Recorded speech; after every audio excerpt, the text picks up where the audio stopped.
श्री केदार मंगलम।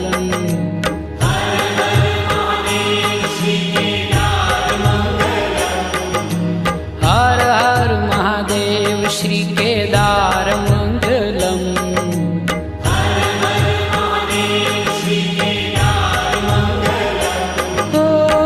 त्रिपुर हर त्रिलोकी आधार मंगलम।